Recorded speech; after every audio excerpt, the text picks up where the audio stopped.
बसेड़ी कस्बे में online gaming सट्टे का कारोबार जोरों पर। युवा अवैध सट्टे कारोबार में फंसकर जीवन कर रहे बर्बाद।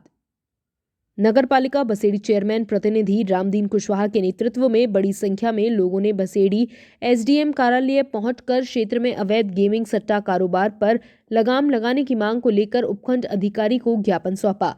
दिए गए ज्ञापन में नामजद सट्टा कारोबारियों के बारे में बताया है कि ये करीब 2 दशकों से सट्टे का अवैध कार्य करते आ रहे हैं, जिन्होंने मिलकर व साजिश कर ब्रजेश पुत्र राम सहाय को अपने चुंगल में फंसा लिया तथा फोन नंबर 9216953238 में विभिन्न फोन पे नंबर से करीब 1.50 लाख रुपए डलवा कर तथा ई मित्र से निकलवा कर होतम ने ले लिए हैं तथा सिम एवं मोबाइल को नष्ट कर दिया। इसी प्रकार प्रेम सिंह पटवारी के खाते में डालकर और भूदेव पुत्र रामनिवास को फोन पे कर करीब 1.5 लाख रुपए निकलवाकर होतम ने ले लिए हैं। इस प्रकार ब्रजेश को साइबर अटैक में फंसाकर 15 लाख रुपए विभिन्न बातों के जरिए निकलवा कर होतम ने स्वयं ले लिए हैं तथा ब्रजेश की मोटरसाइकिल व शादी में मिले सोने चांदी के जेवरात कीमत करीब 1 लाख रुपए चोरी छिपे बिचवाकर होतम ने ले लिए। उपरोक्त गैंग हवाला कारोबार ऑनलाइन गेमिंग सट्टे के जरिए आए काले धन को सफेद करने के प्रयास में सक्रिय है।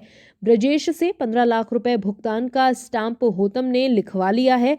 सट्टा कारोबारियों ने ब्रजेश के घर आकर 15 लाख रुपए देने तथा बात को न फैलाने के लिए धमकाया तथा रुपए न देने पर परिवार को बर्बाद करने की धमकी दी।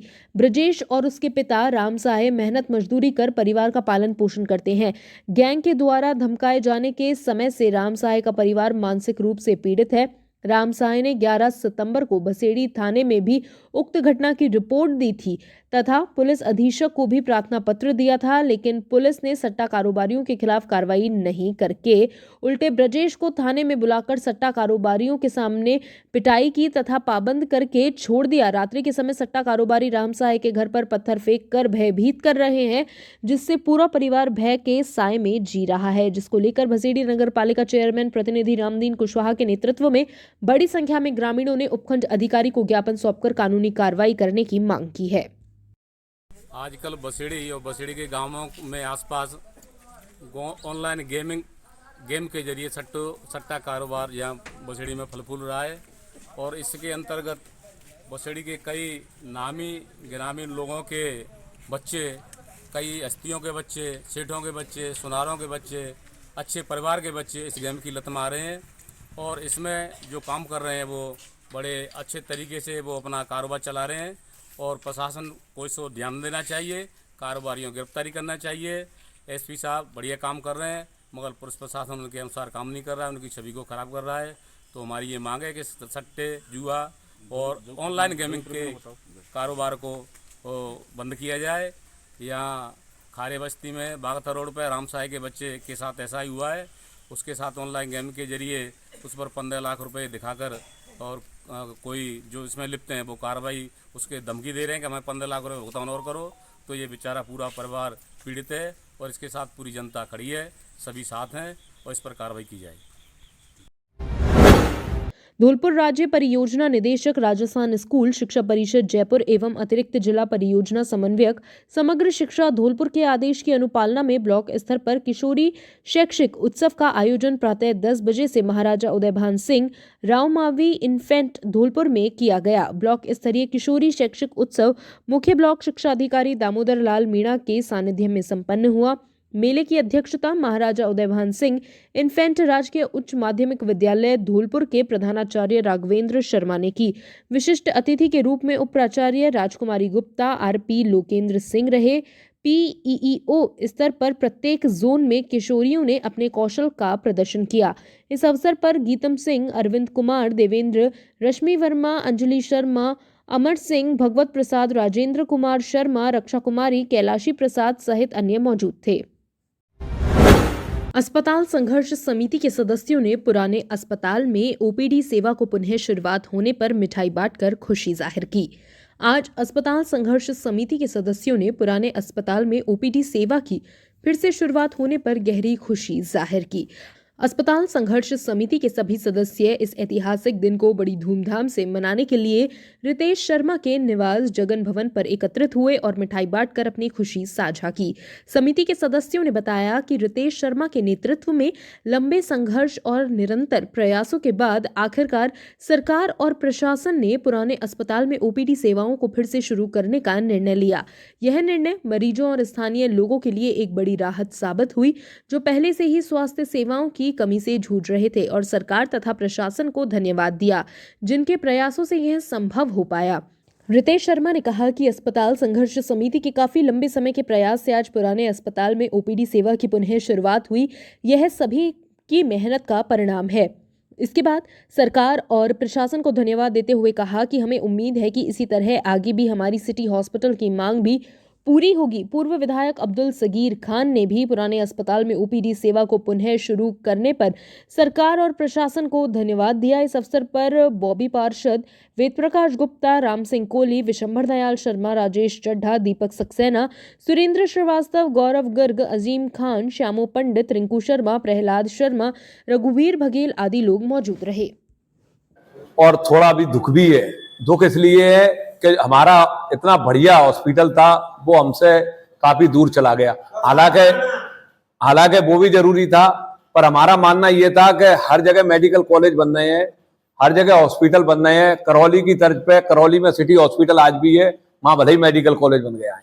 हमारा हॉस्पिटल यहाँ रहना चाहिए। मेडिकल कॉलेज में कोई सर्जरी है बड़ी बड़ी वहां हो। संघर्ष समिति ने हमारी ने रितेश जी के नेतृत्व में ये 8-9 महीने से संघर्ष किया, सड़कों पर चलकर धरना दिए, कलेक्टर को, मुख्यमंत्री जी को, जहां भी जा सकते थे पूरी संघर्ष समिति गई। ये खुशी का भी विषय है कि आज हमारी थोड़ी सी मांग पूरी हुई और कम से कम लोगों को थोड़ी बहुत राहत मिलेगी। खास करके हमारे जो बुजुर्ग और जहाँ थैला छाप डॉक्टरों की भरमार हो रही थी ओल्ड सिटी में, उनमें कमी आएगी कुछ डॉक्टरों के बैठने से। थैला छाप डॉक्टरों ने पूरा जाल बिछा दिया था सिटी के अंदर, और वो काफी तगड़ी फीस और उल्टी सीधी दवाइयां दे रहे। प्रशासन इस पे भी ध्यान दे, इन थैला छाप डॉक्टरों पे। ये समिति अभी हार नहीं मानेगी, चाहे हमारी छोटी मांग पूरी हो गई है। जब तक धौलपुर में 100 बेड का सिटी में पुरानी जगह हॉस्पिटल चालू नहीं हो जाएगा, तो रितेश जी के नेतृत्व में और पूरी संघर्ष समिति, चाहे हमें जयपुर जाना पड़े, चाहे धरने प्रदर्शन करने पड़े, पर शांतिपूर्ण तरीके से जो भी हमारा विरोध है उसको हम जचाएंगे और इस मांग को पूरी करके मानेंगे।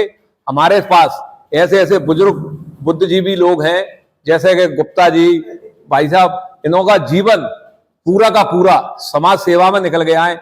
ऐसे आशीर्वाद हमको मिल गए हैं, तो मेरा मानना ये है, यही नहीं, इनका आशीर्वाद रहा तो ये संघर्ष समिति शहर की कई समस्याओं पर भी काम करेगी, चाहे वो छोटी हो या बड़ी हो। इस संघर्ष समिति को धौलपुर के लिए जिंदा रखना बहुत जरूरी है, क्योंकि ये समिति ऐसी है, इसमें ना कोई दल का व्यक्ति है, ना कोई समाज का व्यक्ति है। ये सब धौलपुर के बारे में सोचने वाले व्यक्ति हैं। जब धौलपुर के बारे में सोचने वाले व्यक्ति होंगे, तो मेरा मानना ये है कि सब एकजुट होकर किसी भी काम को करा सकते हैं। इसमें किसी का स्वार्थ नहीं है। मेरा तो मानना यही है, ये संघर्ष समिति जिंदा रहे और धौलपुर के हर मुद्दों पर, चाहे वो किसी भी तरीके का जनता का मुद्दा हो, उस पर मिलकर काम करे, एक एक करके, और धीरे धीरे समस्याएं सॉल्व होंगी। जैसा मानना है। जय भारत, जय हिंद। आज पूरे धौलपुर शहर के लिए और आसपास के जो गांव हैं, जो पुराने अस्पताल से जुड़ा हुआ जो क्षेत्र था, उनके लिए बड़ा हर्ष का विषय है। हमारी पूरी संघर्ष समिति, अस्पताल संघर्ष समिति, जो पिछले 7-8 महीने से प्रयासरत थी कि ये पुराना अस्पताल यथावत चालू हो, उस कड़ी में आज पुराने अस्पताल में ओपीडी सुबह 9 से रात तक के लिए शुरू करी गई है। मैं इसके लिए प्रशासन एवं सरकार को बहुत बहुत धन्यवाद देना चाहता हूँ, इस उम्मीद के साथ कि ये पहला कदम है। आने वाले दिनों में जो पुराना अस्पताल चल रहा था यथावत, उसी प्रकार से यहाँ अस्पताल भी चलाया जाए और कम से कम ज़्यादा नहीं तो 100 बेड की फैसिलिटी क्रिएट हो। और हम सबको बहुत बहुत बधाई। ये इससे लोगों को बहुत सुविधा मिलेगी। जितने भी लोग इस मुहिम से जुड़े हुए थे, जिन्होंने इसमें अपना योगदान दिया, समय दिया, मैं आप सबको बहुत बहुत बधाई देना चाहता हूँ। धन्यवाद।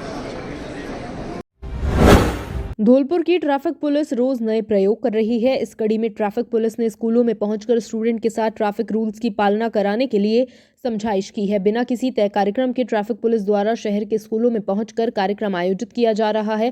ट्रैफिक इंचार्ज टीनू सोगरवाल ने बताया कि आमतौर पर सरकार द्वारा कार्यक्रम के बाद सड़क सुरक्षा को लेकर अभियान चलाया जाता है। कुछ दिनों तक अभियान चलाने के बाद ट्रैफिक व्यवस्थाएं पहले की तरह हो जाती है।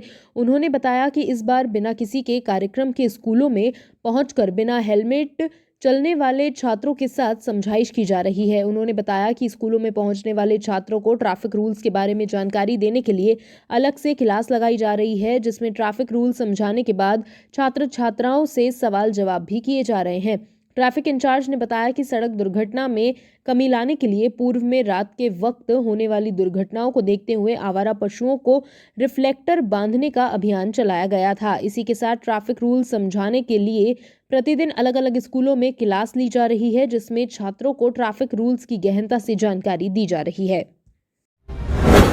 धौलपुर जिले की विधानसभा बाड़ी के गांव बरौली के पुरा में भीम आर्मी के तत्वावधान में चलो गांव की ओर मीटिंग का आयोजन किया गया, जिसमें मुख्य अतिथि राम सिंह इंदौरिया, बहुजन कवि व भीम आर्मी पूर्व प्रदेश उपाध्यक्ष राजस्थान थे संचालन सचिन जोनवाल ने किया। अध्यक्षता बाकेलाल जी ने की, जिसमें राम सिंह इंदौरिया जी ने नुक्कड़ जनसभा को संबोधित करते हुए भाई बाबा साहेब भीमराव अंबेडकर व बहुजन महापुरुषों की विचारधारा को जन जन तक पहुंचाना और चंद्रशेखर आजाद जी के बहुजन समाज के प्रति उनकी हक अधिकारों की लड़ाई मजबूती से लड़ने का काम कर रहे हैं और गाँव में निःशुल्क भीम आर्मी पाठशाला चलवा रहे हैं।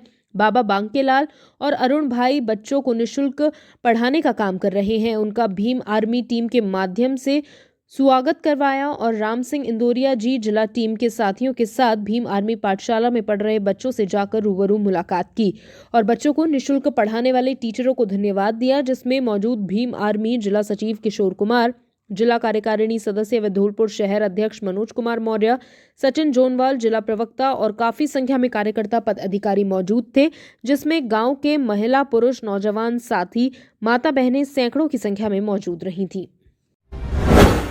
आज गोविंद रानीपुरिया विधायक मनोहर थाना झालावाड़ प्रवास के दौरान धौलपुर राष्ट्रीय महामंत्री बाकेलाल लोधा के तगावली निवास पर पधारे। साथ ही लोधा समाज के कार्यकारी प्रदेश अध्यक्ष रामकिशन लोधा, प्रदेश उपाध्यक्ष हेम सिंह लोधा, महाराज सिंह सरपंच रैसला, पूर्व जिला अध्यक्ष रतन सिंह लोधा, कालीचरण कमल, जहां उनका गर्मजोशी से स्वागत किया गया। राष्ट्रीय महामंत्री बाकेलाल लोधा को धौलपुर जिले के लोधा समाज को एकजुट करने की जिम्मेदारी की बात कही, जिस पर हेम सिंह लोधा ने कंधे से कंधा मिलाकर नेताजी बाकेलाल लोधा के नेतृत्व में समाज को एकता के सूत्र में बांधने का बीड़ा उठाया। रतन सिंह लोधा ने युवाओं, कर्मचारियों, जनप्रतिनिधियों सहित समस्त समाज बंधुओं की ऊर्जा का समुचित उपयोग समाज हित में कर समाज का संपूर्ण विकास निश्चित है।